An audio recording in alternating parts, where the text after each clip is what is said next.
Dr. Eleanor Winters pulled her scarf tighter around her neck as she hurried up the steps of the New York Historical Society.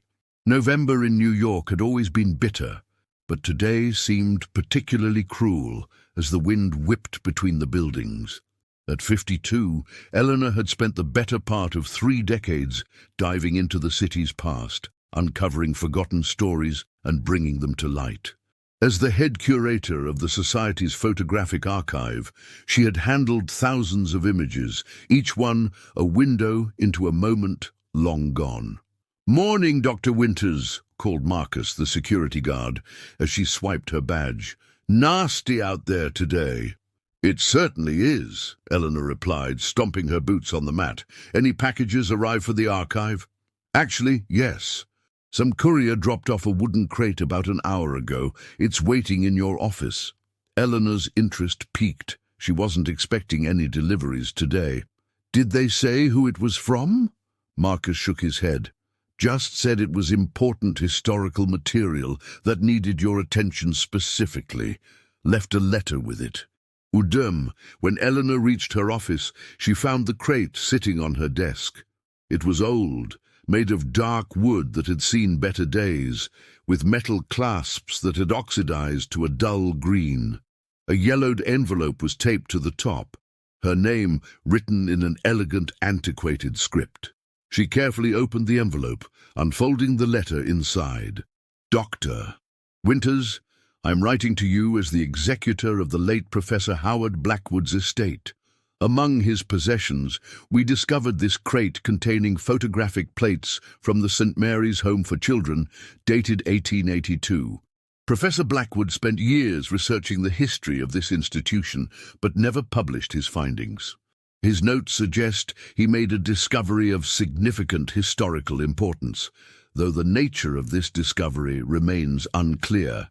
As New York's foremost expert on historical photography, he wished for you to continue his work. Respectfully, Jonathan Pierce. Esker. Eleanor set the letter down, her mind racing. Howard Blackwood had been a respected historian and a colleague she had collaborated with occasionally, though they weren't close. His sudden death 3 months ago from a heart attack had shocked the academic community. She hadn't known he was researching orphanages. With careful hands, she opened the crate.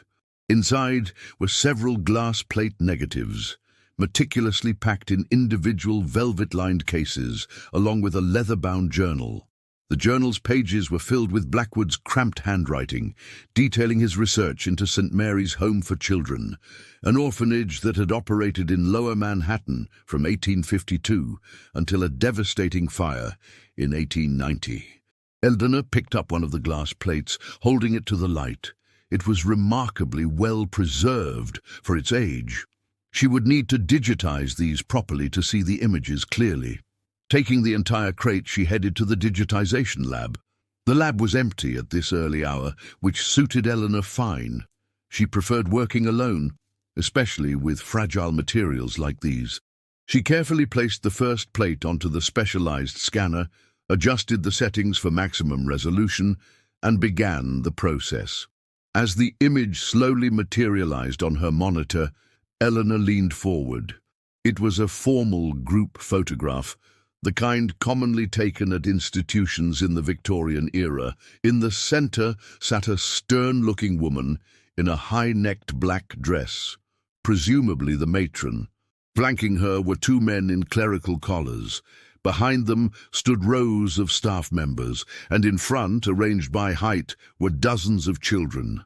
Eleanor zoomed in, examining the details. The children wore identical uniforms, their faces solemn. This wasn't unusual for institutional photography of the period. Exposure times were long, and subjects were instructed not to smile. Still, there was something unsettling about their expressions. She continued scanning the remaining plates. They showed various scenes from the orphanage, dormitories with neat rows of iron beds, children at their lessons, the dining hall. The final plate was another group photo, similar to the first but taken outside the building. Eleanor digitized all the images at the highest resolution possible, then turned her attention to Blackwood's journal. His early entries detailed mundane historical research, census records, newspaper articles about St. Mary's, architectural plans of the building. But as she continued reading, the tone of his notes changed. April 15th, 2024. Something peculiar about the group photograph. When magnified to extreme levels, the children's expressions seem wrong somehow. We'll examine further. April 23rd, 2024. Have been studying the children's faces under high magnification. Their eyes, there's something in their eyes. A knowledge that shouldn't be there. Am I projecting? Perhaps the strain of long exposure times created this effect. May 7th, 2024. Found death records for St. Mary's. The mortality rate was shockingly high, even for the period. Typhoid outbreak in 1881 claimed 23 children.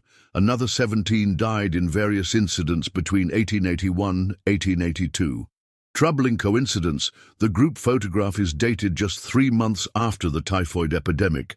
May 18th, 2024. Cannot sleep, keep seeing their faces.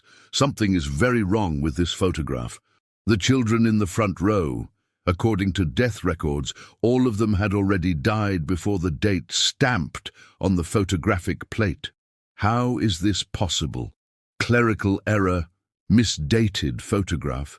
Eleanor felt a chill run through her that had nothing to do with the November cold. She returned to her computer and opened the first group photograph, zooming in on the children in the front row. Their pale faces stared back at her, unsmiling, unblinking. She pulled up the digitization software's enhancement tools and began working on the image, increasing clarity, adjusting contrast. As the children's faces became clearer, she noticed what had disturbed Blackwood. There was something not quite right about their eyes. They seemed hollow, distant, as if they were looking at something far beyond the camera. Eleanor checked the time. 11:30 a.m. She'd been so absorbed in her work that the morning had slipped away. She needed another perspective on this. She picked up her phone and dialed her colleague. Dr. James Chen, a specialist in historical photography techniques. James, it's Eleanor. I need your opinion on something. Can you come to the lab? 20 minutes later, James was peering at her monitor, his expression thoughtful. These are remarkable plates, he said. The preservation quality is exceptional. Where did you get them? Eleanor explained about the delivery from Blackwood's estate. And you said he believed some of these children were already dead when this photograph was taken? James asked, skepticism evident in his voice. According to his notes, I know it sounds impossible. James adjusted his glasses. Post-mortem photography was common practice in the Victorian era, Eleanor. Perhaps that's what we're seeing here. I'm familiar with memento mori photography, James, Eleanor replied, slightly irritated. This is different. These children aren't posed as if they're sleeping or propped up individually. They're standing in rows, part of a group. Look at their eyes. James leaned closer. I see what you mean. There's definitely something off, but there could be many explanations. Photographic anomalies, double exposure, retouching. Can you help me analyze these properly? I want to cross-reference the children with the death records Blackwood mentioned. James hesitated, then nodded. I'll help, but let's approach this methodically. Historical analysis, not ghost hunting. Eleanor shot him a look. I never said anything about ghosts. For the next few hours, they worked together, enhancing the images, comparing them with other institutional photographs from the same period, and searching through digitized records for St. Mary's. By late afternoon, they had confirmed at least part of Blackwood's claim. According to official records, 12 children in the photograph, including all 7 in the front row, had died in the typhoid epidemic or subsequent incidents before the date on the photographic plate. This doesn't make sense, James muttered, running a hand through his hair. The most logical explanation is that the photograph was misdated. Then why do the staff members match the employment records for 1882, not 1881? Eleanor countered. And look at this. She pointed to a calendar visible on the wall in one of the classroom photographs. Though partially obscured, the year 1882 was clearly visible. James fell silent, staring at the image. "There's something else," Eleanor said quietly. She zoomed in on one of the children's faces, a girl of about 10, with dark hair pulled back severely from her face. "Does she look familiar to you?" James leaned forward, then drew back sharply. That can't be. "It's the same girl from the Harwick collection," Eleanor confirmed. "The one in the photograph from the Bellevue Hospital morgue, 1878. She died of scarlet fever. I catalogued that collection myself last year." The implications hung in the air between them. The same child appearing in photographs taken 4 years apart after her documented death. "I need to see the original plates again," James said, his voice strained. Eleanor retrieved the glass plates from their protective cases. James held one up to the light, examining it carefully. "These are authentic period plates," he confirmed. "Not modern fabrications. The emulsion, the glass type, everything is consistent with 1880s wet plate photography." He set it down carefully. "Eleanor, what are we looking at here?" Before she could answer, her phone rang. The caller ID showed it was Marcus from security. "Dr. Winters, there's someone here asking about a delivery that was made to you this morning, a Mr. Pierce, the executor of Blackwood's estate. Send him up to the lab." A few minutes later, a tall, thin man in an immaculate suit entered the lab. His face was pale, his expression grim. "Dr. Winters? Jonathan Pierce. I apologize for the intrusion, but I need to verify that you received Professor Blackwood's materials." "Yes, I've been examining them all day. Fascinating research. Did you know what he'd discovered?" Pierce's expression tightened. "Not initially. After I sent the crate to you, I found additional notes in his home office. Notes that," he hesitated, "that suggested his research had taken a disturbing turn. He became obsessed with the orphanage photographs, convinced they showed something impossible." "The dead children," Eleanor said. Pierce nodded. "So you've seen it too. I was concerned I'd sent you on a wild goose chase based on the delusions of a man whose mind was failing." "His observations are accurate," James interjected. "We've confirmed that several children in these photographs were already deceased according to official records." Pierce paled further. "Then you should also know, Professor Blackwood didn't die of a heart attack, as was reported. He took his own life. The night before his death, he left a voice message on my phone. He said he'd been seeing the children from the photographs in his home, hearing their whispers. He said they were coming for him because he'd seen the truth." A heavy silence fell over the lab. "I thought it was stress-induced psychosis," Pierce continued. "But now I'm not so sure." Outside, the early winter dusk had fallen. Through the lab's windows, Eleanor could see snowflakes beginning to swirl in the darkening sky. "What exactly are you suggesting, Mr. Pierce?" she asked, though a part of her didn't want to hear the answer. "I'm not suggesting anything, Dr. Winters. I'm simply relaying facts, but I would advise caution with those photographs. Whatever Professor Blackwood uncovered," his voice trailed off. "Just be careful." After Pierce left, Eleanor and James looked at each other. "We should pack these up for the night," James said. "Continue fresh tomorrow." Eleanor nodded, suddenly aware of how exhausted she felt. As she carefully placed the glass plates back in their cases, she couldn't shake the feeling that the children's eyes were following her movements. That night, in her apartment on the Upper West Side, Eleanor couldn't sleep. She kept seeing the children's faces, their hollow eyes. Around 2 a.m. she gave up trying and opened her laptop. She had saved copies of the digitized images to her secure cloud storage. Opening the first group photograph, she zoomed in again on the children in the front row. In the dim light of her bedroom, their pale faces seemed to glow with an unnatural luminescence. Eleanor enhanced the image further, focusing on their eyes. That's when she noticed something she and James had missed. In the pupils of several children, there appeared to be tiny reflections, not of the camera or photographer, as might be expected, but of flames. Tiny, dancing flames that had no business being there in what was clearly an indoor photograph. A chill ran down Eleanor's spine. The fire that had destroyed St. Mary's Home for Children in 1890 had claimed 46 lives, mostly children trapped in the upper-floor dormitories. She was so absorbed in the image that at first she didn't register the soft sound coming from her living room. A whisper, barely audible, then another and another, like multiple voices speaking in hushed tones. Eleanor froze, her heart pounding. The whispers continued, unintelligible but somehow urgent. Slowly, she rose from her bed and moved toward her bedroom door. The whispers grew louder as she approached. Her hand trembled as she reached for the doorknob. The living room was dark, except for the glow of a street lamp filtering through the curtains. The whispers seemed to be coming from everywhere and nowhere at once. "Who's there?" Eleanor called, her voice shaking. The whispers stopped abruptly. In the sudden silence, Eleanor could hear her own ragged breathing and the pounding of her heart. Then, in the corner of the room, she saw a movement. A small, dark shape that shouldn't be there. Then another beside it and another.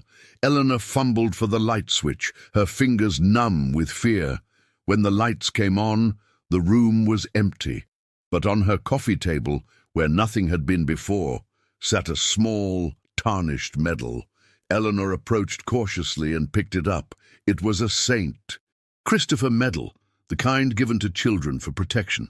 On the back was engraved a name, Sarah Collins, and a date, 1878, 1881.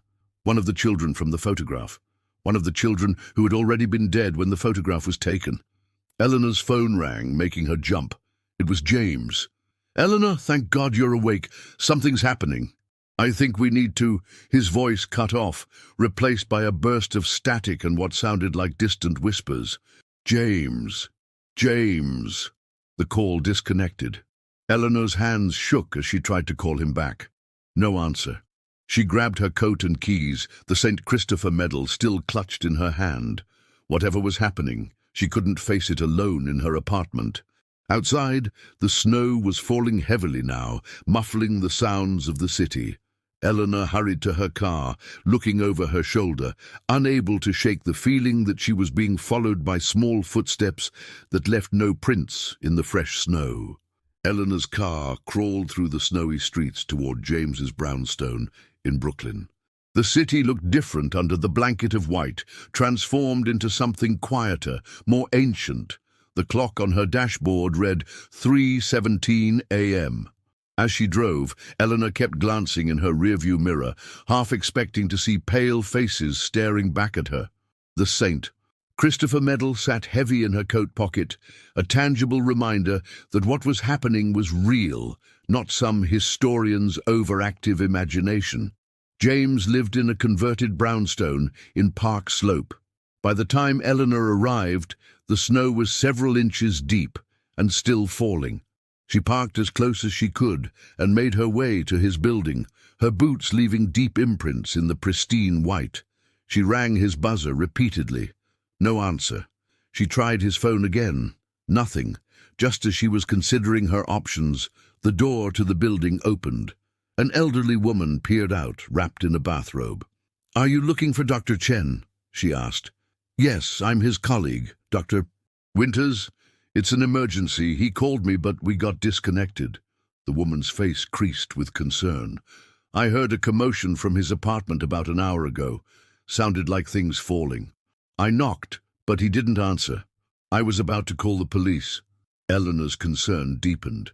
"I have a spare key. He gave it to me when I watered his plants last summer. May I?" The woman nodded and held the door open.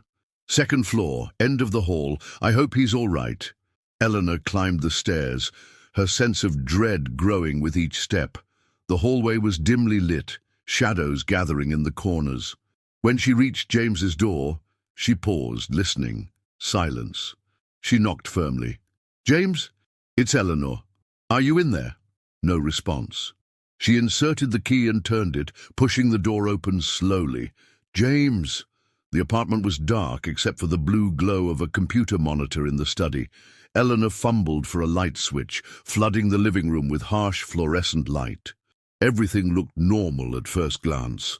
James's minimalist furniture, his bookshelves neatly organized, his collection of antique cameras displayed on the wall. Then she noticed the disarray in the study. Papers scattered across the floor, a chair overturned. "James," she called again, moving cautiously toward the study. The computer was on, displaying one of the orphanage photographs they had been examining earlier. It was zoomed in on a section of the dormitory image, showing a row of empty beds, except they weren't empty in this enhanced version.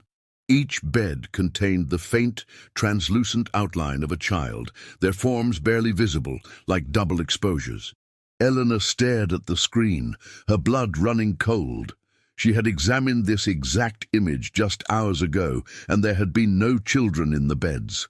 A noise from the bedroom made her turn sharply, a soft thud like something falling. "James, is that you?" Heart-pounding, Eleanor moved toward the bedroom door, which was slightly ajar. She pushed it open slowly. The bedroom was in disarray, the bedding tangled and half on the floor, as if there had been a struggle. Books had been swept from the nightstand, and a lamp lay broken on the floor. But what froze Eleanor in place was the writing on the mirror above James's dresser. Written in what looked horribly like blood were the words, "We were never gone." And below that, "Find the truth." Eleanor backed away, her hand over her mouth to stifle a scream. She needed to call the police. She fumbled for her phone, but as she turned to leave the room, she saw something that made her stop dead. A trail of small, wet footprints led from the bedroom to the study, child-sized footprints, too small to be James's. And they were fresh, the water still seeping into the hardwood floor. Eleanor followed the footprints, her own feet feeling leaden. They led to the window in the study, which was open a few inches, letting in the cold night air and a dusting of snow on the sill. The footprints ended there, as if whoever or whatever had made them had exited through the window. The window of a second-floor apartment. Eleanor slammed the window shut and locked it, her hands shaking violently. She grabbed James's desk phone and dialed 911. 911, what's your emergency? I need to report a missing person and a possible break-in. Her voice sounded distant to her own ears. My colleague, Dr. James Chen. I can't find him, and his apartment shows signs of a struggle. After giving the dispatcher the address and answering a few questions, Eleanor hung up, the reality of the situation crashing down on her. James was missing.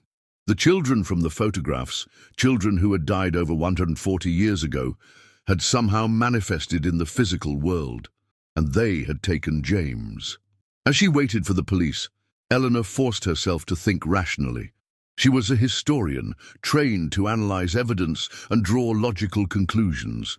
There had to be an explanation for what was happening that didn't involve the supernatural. She examined the writing on the mirror more closely. The substance looked like blood, but could be red paint or even lipstick. The message was troubling, but hardly proof of ghostly activity. The footprints could have been left by an intruder, a small adult perhaps, but as she tried to rationalize what she was seeing, Eleanor couldn't explain the St. Christopher medal that had appeared in her apartment, bearing the name of a child who had died in 1881. Nor could she explain how the dormitory photograph had changed to show ghostly children in the beds. The police arrived 20 minutes later, 2 officers who looked too young to be dealing with whatever this was. They took her statement, examined the apartment, and asked all the expected questions. Had James been acting strangely? Did he have any enemies, any history of mental health issues? Eleanor answered as truthfully as she could without mentioning the supernatural elements. Yes, James had been disturbed by their research earlier that day. No, he didn't have enemies that she knew of. No history of mental illness. We'll put out a missing persons report, the female officer said, closing her notebook. But honestly, it looks like he left in a hurry, maybe got spooked by something and took off. What about the writing on the mirror? Eleanor asked. The male officer shrugged. Could be his own writing. People do strange things when they're scared or having some kind of episode. Eleanor bit back a retort. They hadn't noticed the child-sized footprints, which had dried while she was waiting for them to arrive. "We'll be in touch if we find anything," the female officer said, handing Eleanor a card. "Call if he shows up or if you think of anything else that might help." After they left, Eleanor stood in James's apartment, feeling more alone than she ever had. The police clearly thought James had experienced some kind of breakdown. Maybe he had. Maybe she was experiencing one too, but the medal in her pocket felt very real, as did her fear. She returned to James's computer, examining the dormitory photograph more closely. The ghostly children in the beds were barely visible. You wouldn't notice them unless you were specifically looking for anomalies. Each child lay perfectly still, hands at their sides, eyes closed, except for one. In the bed nearest the door, a boy of about 8 or 9 was sitting upright, staring directly at the camera. His eyes were wide open, and his mouth was formed in what looked like a silent scream. Eleanor zoomed in on his face, and that's when she saw it. A small mark on his left cheek, a birthmark or scar in the shape of a crescent moon. She had seen that mark before, in the group photograph. The same boy stood in the second row, his expression solemn, the mark clearly visible on his cheek. According to Blackwood's notes and the death records they had found, this boy, William Harper, had died in a fall down the orphanage's main staircase in January 1882, 2 months before the group photograph was taken. Eleanor downloaded the image to her phone, then shut down James's computer. She couldn't stay in his apartment any longer. The police would continue their search, but she had a different kind of investigation to conduct. Back in her car, Eleanor sat for a moment, gathering her thoughts. It was nearly 5 a.m. now, and the snow had stopped falling. The streets were eerily quiet, the city transformed into a winter wonderland that belied the horror of what she had discovered. She needed more information about St. Mary's Home for Children and what had happened there. Blackwood's research was a starting point, but she sensed there was more to the story than what he had uncovered. The New York Historical Society wouldn't open for hours, but Eleanor had another idea. She started her car and headed downtown toward the site where St. Mary's had once stood. According to Blackwood's notes, the orphanage had been located on the Lower East Side, on Eldridge Street. After the fire in 1890, the land had remained vacant for decades before being developed into an apartment building in the 1920s. The sky was beginning to lighten to a pearly grey as Eleanor parked near Eldridge Street. The snowplows hadn't reached this area yet, and she trudged through ankle-deep snow to reach the address from Blackwood's notes. The building that now stood on the site was a typical pre-war apartment building, 6 stories of weathered brick with fire escapes zigzagging down the facade. Nothing about it suggested its grim history. Eleanor stood on the sidewalk, looking up at the building and wondering what she had expected to find. Some residual haunting, a plaque commemorating the tragedy. There was nothing. As she turned to leave, her eye caught a small antique shop across the street. Its window displayed a cluttered collection of vintage items.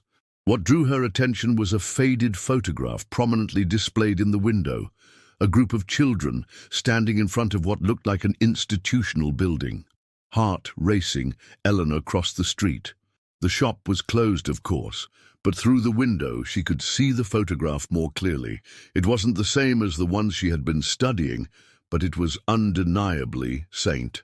Mary's Home for Children, with a different group of children and staff.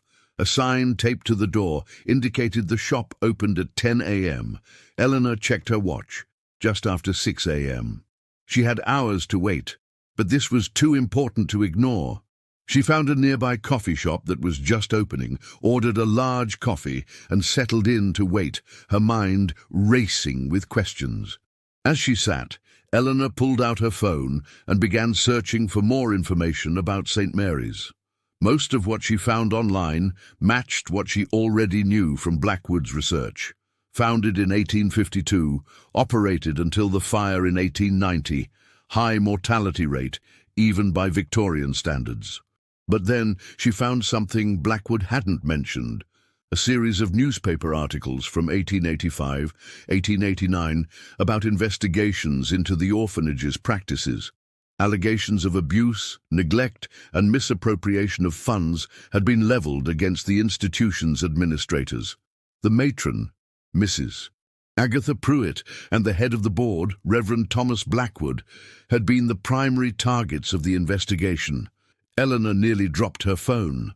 Blackwood, the same surname as Professor Howard Blackwood, who had sent her the photographs. Could there be a connection? Further research revealed that Reverend Thomas Blackwood had been cleared of all charges, while Mrs. Pruitt had been forced to resign. The orphanage had continued operating under new management until the fire 5 years later. By the time the antique shop opened at 10 a.m., Eleanor had compiled a disturbing picture of St. Mary's, an institution plagued by disease, accidents, allegations of mistreatment, and finally, a devastating fire that had claimed dozens of lives. The shop owner, an elderly man with thick glasses and a cardigan despite the heat in the store, greeted her as she entered. "Good morning. Nasty weather we're having." "Yes, it is," Eleanor agreed. "I noticed the photograph in your window, the one of the orphanage, St. Mary's Home for Children." The man's expression changed subtly. "You know about St. Mary's?" "I'm researching its history." "Dr. Eleanor Winters, New York Historical Society." She offered her card, which he examined before pocketing it. "Interested in dark history, are you? St. Mary's is about as dark as it gets." He moved to the window display and carefully removed the photograph. "This came from an estate sale about 30 years ago. Family didn't want it, said it gave them the creeps. Can't say I blame them." He handed the photograph to Eleanor. It showed about 20 children and 5 adults standing in front of the orphanage building. The photograph was dated 1887, 5 years after the ones Eleanor had been studying. "Do you know anything about the history of St. Mary's?" she asked. The shop owner, Stanley, according to the name tag on his cardigan, nodded slowly. "My grandmother was a nurse there briefly in the 1880s. She didn't stay long. Said there was something wrong with the place, not just the poor conditions or the strict discipline, something deeper." "What do you mean?" Stanley hesitated. "She wouldn't talk about it much. Said the children weren't right, that they knew things they shouldn't know, saw things that weren't there. That sometimes you'd think you saw a child in a corridor or dormitory, but when you went to look, there was no one there." Eleanor felt a chill that had nothing to do with the snow outside. "Did she mention a Reverend Blackwood?" Stanley's eyes widened slightly. "You know about him too?" "Yes, he was in charge of the board that governed St. Mary's. Grandmother said he was obsessed with the afterlife, conducted experiments, she called them, though she never explained what kind." "Experiments on the children?" Eleanor asked, her voice barely above a whisper. Stanley shrugged. "She never said directly, but she did say that children who were called to Reverend Blackwood's special prayer sessions often became different afterward, distant, like something inside them had changed." Eleanor stared at the photograph in her hands, at the solemn faces of children long dead. Had they been subjects in Blackwood's experiments? And what did it have to do with the photographs she had received, showing children who were already dead? "Would you be willing to sell this photograph?" she asked. Stanley named a price that was higher than the photograph's likely value, but Eleanor paid without haggling. This was too important. As she was leaving, Stanley called after her. "Dr. Winters, be careful with that research of yours. Some stones are better left unturned." Back in her car, Eleanor examined the photograph more closely. The children looked normal enough, solemn but alive, unlike the hollow-eyed figures in the 1882 photographs. But as she studied their faces, she realized with a shock that she recognized one of them. In the back row, partially obscured by taller children, was a boy with a crescent-shaped mark on his left cheek, William Harper. The same boy who had died in 1882, appearing in a photograph taken 5 years later. Eleanor's phone rang, startling her so badly she nearly dropped the photograph. The caller ID showed it was from the Historical Society. Dr. Winters? It's Marcus from security. There's been a break-in at the lab overnight. The police are here and would like you to come in to check if anything was taken. Eleanor's heart sank. I'll be right there. As she drove to the Historical Society, her mind was racing. A break-in at the lab where the orphanage photographs were being stored. James missing. Children from the 1880s appearing in her apartment and in his. It was all connected, but how? The snow had been partially cleared from the main streets, allowing her to make better time. When she arrived at the Historical Society, 2 police cars were parked outside, their lights flashing. Inside, Marcus met her at the door, his face grave. They broke in through the back entrance, disabled the alarm somehow. The lab's been ransacked. Eleanor hurried to the digitization lab, where 2 officers were dusting for fingerprints. The room was in chaos, equipment overturned, papers scattered, drawers pulled out and emptied onto the floor. Was anything stolen? One of the officers asked her. Eleanor surveyed the damage, her gaze landing on the empty desk where she had left the crate containing the glass plates. Yes, historical photographic plates from 1882, irreplaceable. And as the officer took notes, Eleanor noticed something on the floor near where the crate had been, a small dark stain that looked disturbingly like blood. And beside it, almost hidden under a fallen stack of papers, a child's button, antique, made of bone, the kind that would have been used on an orphanage uniform in the 1880s. Eleanor didn't mention these discoveries to the police. They already thought James had experienced some kind of breakdown. If she started talking about ghost children stealing historical artifacts, they'd think she was having one too. After the police left, promising to investigate, but making it clear that a theft of old photographs wasn't high on their priority list, Eleanor sat alone in the damaged lab, trying to make sense of everything. The glass plates were gone, stolen by someone or something that had left behind a child's button from the 1880s. James was missing after calling her in a panic, and she had discovered that Professor Howard Blackwood was likely a descendant of Reverend Thomas Blackwood, who had conducted mysterious experiments at St. Mary's.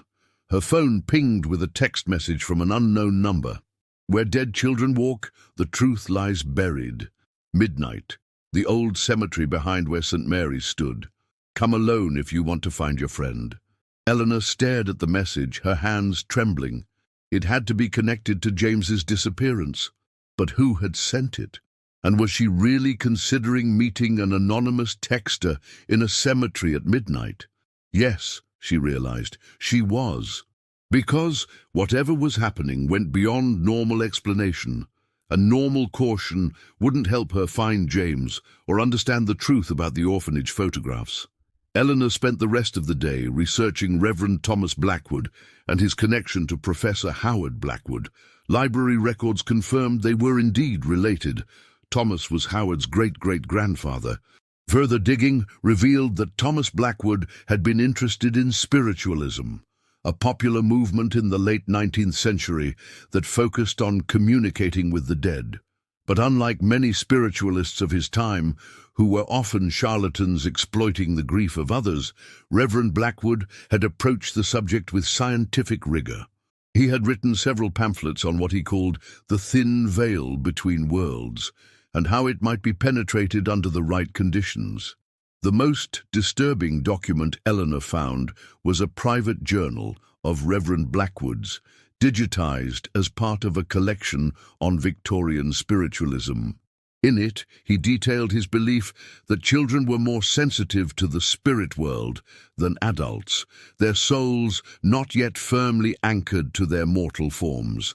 He wrote of experiments using orphan children, those with no strong earthly attachments, to try to glimpse beyond the veil. The journal ended abruptly in 1881 with a cryptic entry: "Success at last. The children have seen beyond. But at what cost? God forgive me for what I have done. They are changed. They are no longer entirely here, nor entirely gone. They exist in both worlds now, their souls untethered, drifting between, and they are angry." Eleanor closed her laptop, feeling sick. Had Reverend Blackwood somehow experimented on the orphans, tampering with forces beyond his understanding? And what did it mean that the children were no longer entirely here, nor entirely gone? As night fell, Eleanor prepared for her midnight meeting at the cemetery. She knew it was dangerous, possibly foolish, but she couldn't abandon James, and she needed answers. She dressed warmly, tucking the St. Christopher medal into her pocket like a talisman. As an afterthought, she grabbed a small digital recorder from her desk drawer. If anything happened to her, she wanted to leave evidence. The old cemetery behind where St. Mary's had stood was small and largely forgotten, hemmed in by newer buildings on all sides.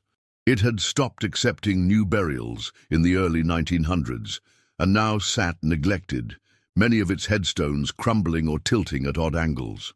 Eleanor arrived at 11:45 p.m., parking a block away and approaching on foot. The snow had turned to slush in some places, making her footing treacherous. The cemetery gate was rusted and hung partially open, creaking as she pushed it wider. The graveyard was eerily silent, the sounds of the city muffled by the snow and the high walls surrounding it. Eleanor switched on her flashlight, its beam cutting through the darkness to illuminate rows of weathered headstones. She made her way carefully toward the back of the cemetery, where a small stone chapel stood, its windows dark and empty. According to her research, this was where many of the orphans from St. Mary's had been buried following the fire, in a mass grave marked by a single large monument. The monument was a somber angel with outstretched wings, standing atop a pedestal that bore the names of those who had perished. Time and weather had worn away many of the names, making them illegible, but the date was still clear. April 17th, 1890. Eleanor checked her watch. Midnight. She was alone in the cemetery, no sign of whoever had sent the text. "Hello," she called, her voice sounding unnaturally loud in the stillness. "I'm here." No response. Just the distant sound of traffic and the occasional creak of tree branches heavy with snow. Eleanor turned slowly, scanning the cemetery with her flashlight. The beam caught something reflective on the ground near the angel monument, a small object that hadn't been there a moment ago. She approached cautiously and picked it up. A pair of glasses. James's glasses, the ones he wore only when examining particularly detailed images. One lens was cracked. "James," Eleanor called again, louder this time. "Are you here?" A whisper came from behind her, so soft she almost missed it. A child's voice. "He sees us now." Eleanor whirled around, her flashlight beam dancing wildly across headstones and bare trees. "Who's there?" More whispers joined the first, coming from all directions. "He sees us. They all see us now. They know what he did." Eleanor's heart pounded in her chest. Who? Who sees you? What did he do?" The whispers grew louder, more insistent. "Reverend Blackwood. He made us see. He made us stay. We can't leave. We're trapped." Eleanor fumbled for her digital recorder, switching it on with trembling fingers. "What did Reverend Blackwood do to you? Please, I want to help." A moment of silence, then a single voice, clearer than the others. "He took our photographs after we died. He used our bodies, said words over us, made us come back, but not right, not whole." Eleanor's blood ran cold as understanding dawned. "The photographs. You were already dead when they were taken." "Yes." The voice was closer now, just behind her. "He brought us back for the camera, said it would prove his theories, that we could exist in both worlds." Eleanor turned slowly. Standing before her was a small boy, no more than 9 years old, wearing the uniform of St. Mary's orphanage. His form was translucent, flickering like a candle flame, but his features were unmistakable, the crescent-shaped mark on his left cheek identifying him as William Harper. "William?" Eleanor whispered. The boy nodded. He didn't know what he was doing. Didn't know we'd be trapped forever, between living and dead, never able to move on. And the others, the other children in the photographs? All the same, all trapped, for over 100 years now. William's voice was sad, ancient despite his childish appearance. "Your friend found out. The professor's descendant. He was going to tell everyone what his ancestor had done. Professor Blackwood, he discovered the truth about his great-great-grandfather's experiments. William nodded. He found the journals.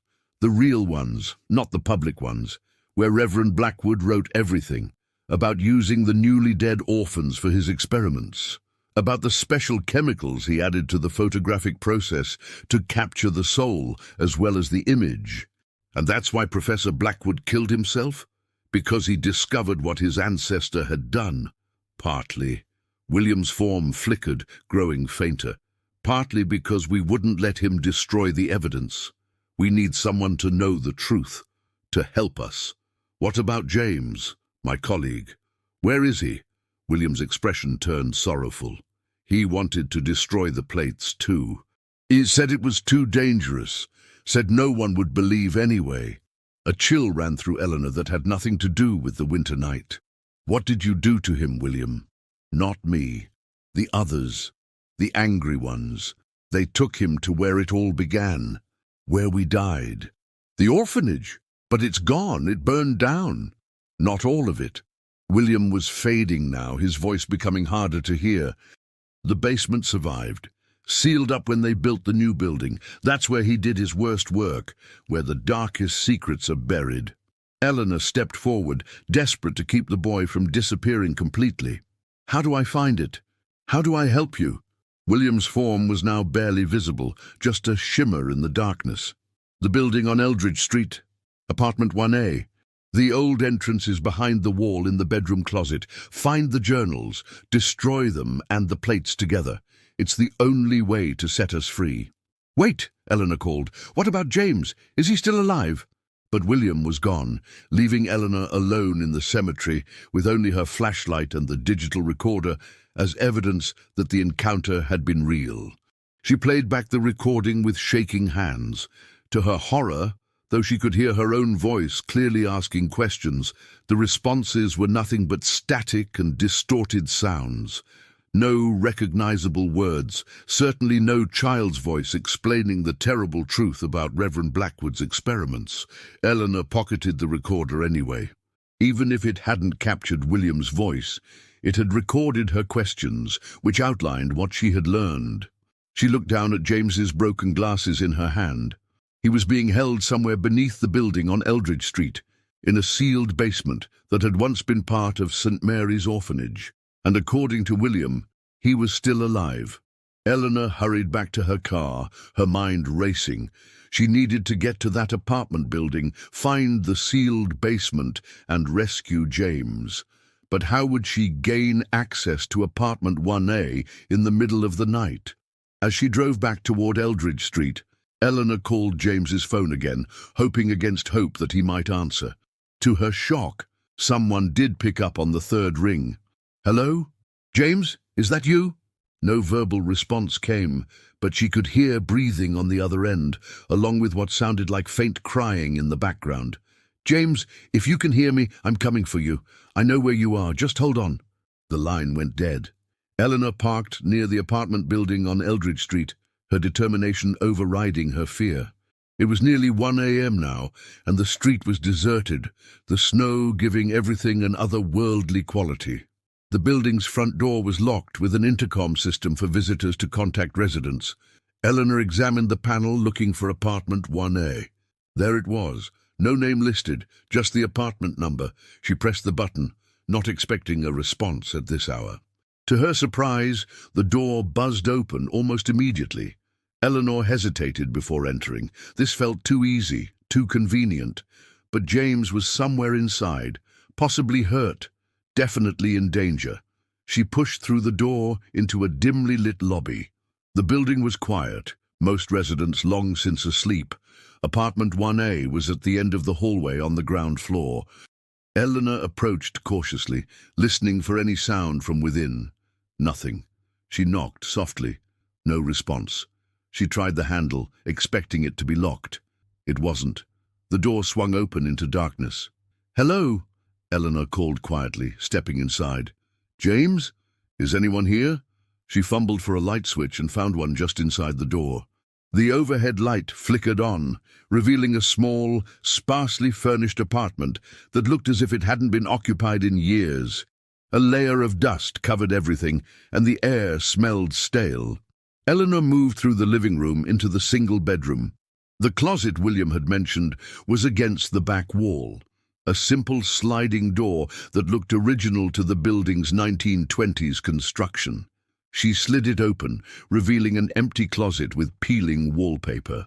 The back wall looked solid enough, but when Eleanor knocked on it, the hollow sound confirmed William's story. There was space behind it.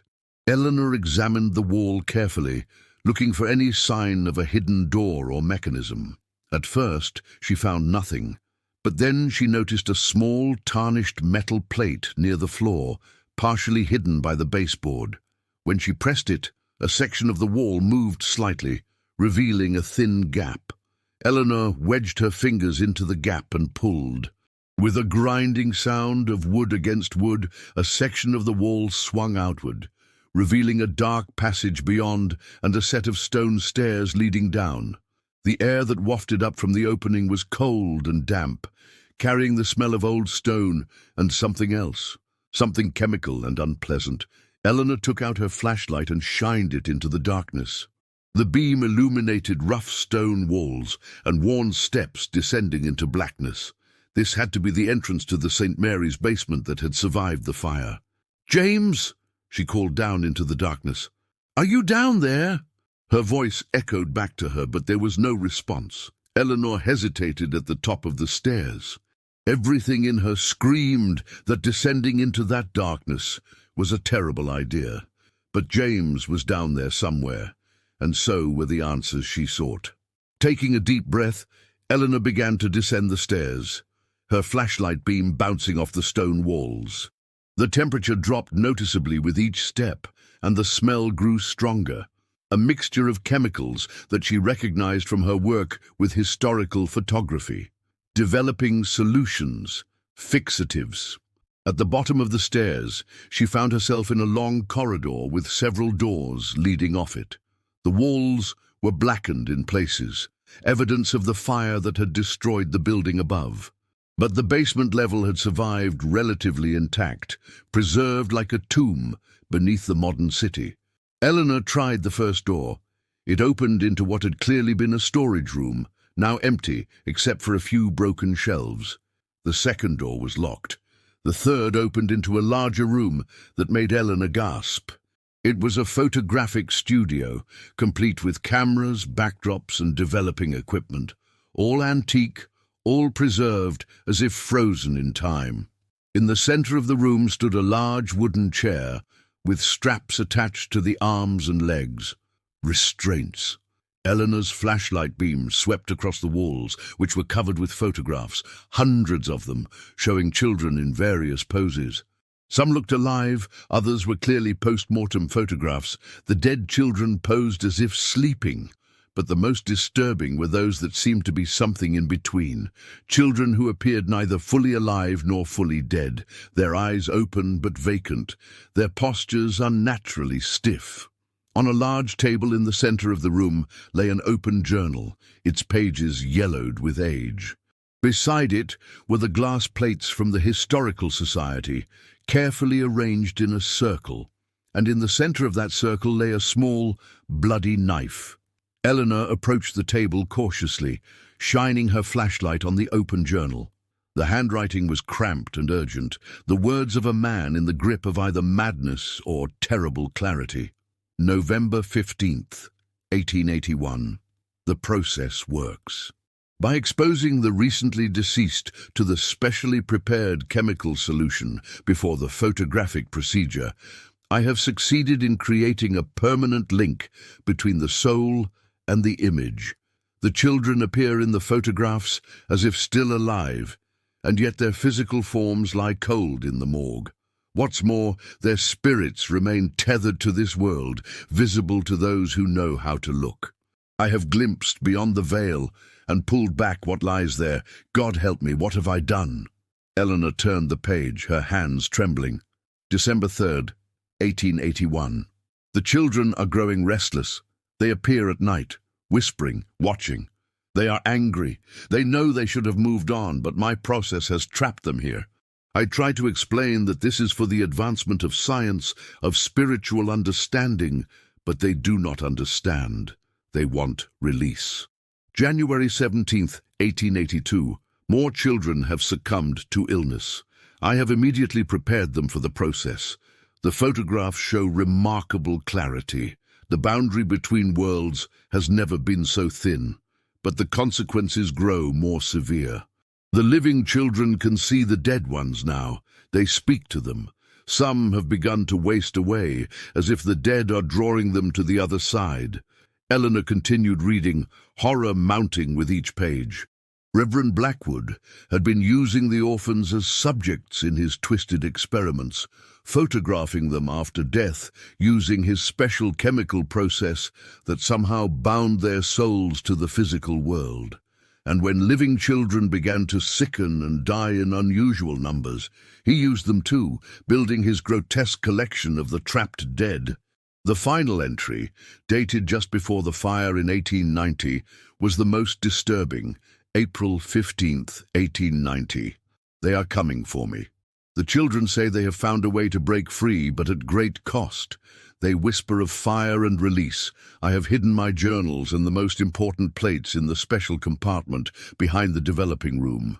If anything happens to me, let the truth of my discoveries not be lost to science. I have glimpsed eternity through the eyes of dead children. Let the world know what I have seen. 2 days later, the orphanage had burned to the ground, killing dozens more children and several staff members, including Reverend Blackwood himself. "Oh my God," Eleanor whispered, stepping back from the table.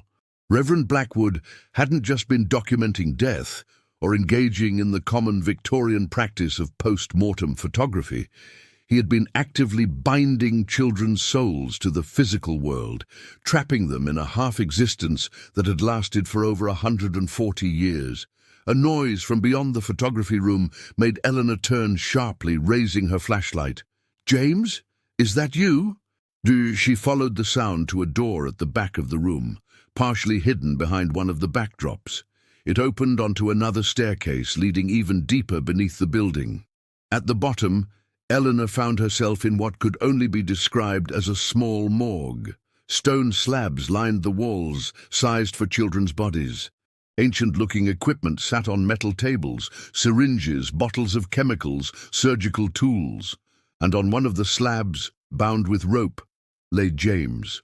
"James!" Eleanor rushed to his side. He was pale but breathing, his eyes closed. A small cut on his forehead had bled profusely, but the wound itself didn't look serious. "James, can you hear me?" His eyes fluttered open, unfocused at first, then widening in recognition. "Eleanor, how did you find me?" "The children told me," she said, working to untie the ropes binding his wrists. "William Harper showed me the way." James flinched at the name. "You've seen them too? Then it's real. I thought I was losing my mind." "It's real," Eleanor confirmed, helping him to sit up once his hands were free. "Reverend Blackwood was conducting experiments on the orphans, using some kind of chemical process with the photography to bind their souls to this world. That's why they appear in photographs after they died. They've been trapped here all this time." James rubbed his wrists, wincing. "They brought me here. I couldn't see them clearly, just shapes, shadows, child-sized. They were angry that I wanted to destroy the plates, said that would trap them forever. William told me we need to destroy both the journals and the plates together. It's the only way to release them." Eleanor helped James stand. "Can you walk? We need to get back upstairs." James nodded, though he was unsteady on his feet. "They didn't hurt me badly, just scared me half to death and tied me up. I think they wanted me to see, to understand what had been done to them." Together they made their way back up to the photography room. The glass plates still lay in their circle on the table, the journal open beside them. "We need to destroy them," Eleanor said. "But how? Breaking the glass won't be enough. The images are on the emulsion." James looked around the room, his historian's mind still functioning despite his ordeal. "Fire. It's what they tried in 1890. Fire would destroy both the paper and the emulsion. Eleanor nodded. But we need to be careful. We can't risk burning down this building. There are people living here. They searched the room and found an old metal trash can. James carefully placed the journal and the glass plates inside. We'll need to take this outside, he said. Do it safely, away from the building. As they prepared to leave, a cold wind suddenly swept through the room, extinguishing Eleanor's flashlight and plunging them into darkness. The temperature dropped dramatically, their breath visible in the beam of James's phone flashlight, which he quickly activated. "They're here," James whispered. "The children." All around them, faint glowing forms began to materialize. Dozens of children of various ages, all wearing the uniform of St. Mary's orphanage. Some appeared solid, others translucent. Some bore visible signs of how they had died. Pallid complexions from disease, bruises from falls, burns from the fire. In the center stood William Harper, his expression solemn. "You found the truth," he said, his voice echoing strangely in the stone room. "You know what he did to us?" Eleanor nodded, clutching the metal trash can containing the plates and journal. "Yes. And we're going to destroy these to set you free." William's expression didn't change. "It's not enough. His blood runs in the world still. The descendant who sent you the photographs, he knew. He tried to continue the work in his own way, studying us, keeping us bound." "Professor Blackwood?" Eleanor asked, confused. "But he killed himself. He was horrified by what his ancestor had done." "He was horrified that we turned on him," William corrected, "that we wouldn't be his subjects. He wanted to study us, write his book, become famous for discovering proof of life after death." James stepped forward. "What are you saying? What do you want from us?" The children moved closer, their eyes reflecting a light that wasn't there. "The bloodline must end," William said softly. "The knowledge must be destroyed. Only then can we rest." Eleanor felt a chill run through her that had nothing to do with the cold. "We'll destroy everything. The plates, the journals. We'll make sure no one ever knows about these experiments. Isn't that enough?" William shook his head slowly. "There is another. The last of the Blackwood line. He must renounce what was done. He must help us pass over." "Who?" Eleanor asked. "Professor Blackwood didn't have children." "The executor," James said suddenly, understanding dawning. "Pierce. He's a Blackwood too, isn't he?" William nodded. "The last. He changed his name, but the blood is the same. He must come here. He must help end this." Eleanor took out her phone. "I'll call him." "But it's the middle of the night." "He's waiting," William interrupted. "He knows we found you. He knows what we want." As if on cue, Eleanor's phone rang. The caller ID showed Jonathan Pierce. "Dr. Winters?" Pierce's voice was strained when she answered. "Are you and Dr. Chen all right?" "We're alive," Eleanor responded carefully. "We're in the basement of the building on Eldridge Street. The original St. Mary's basement. We know everything, Mr. Pierce. Or should I call you Blackwood?" A long pause. "They told you. The children." "Yes. They say you're the last of the Blackwood line, that you need to help them pass over." Another pause. "I'll be there in 20 minutes. Don't anger them. They've waited a long time for this." The call ended. Eleanor looked at James, then at the ghostly children surrounding them. "He's coming," William nodded, his form flickering. "We will wait. We've waited for over a century. 20 minutes is nothing."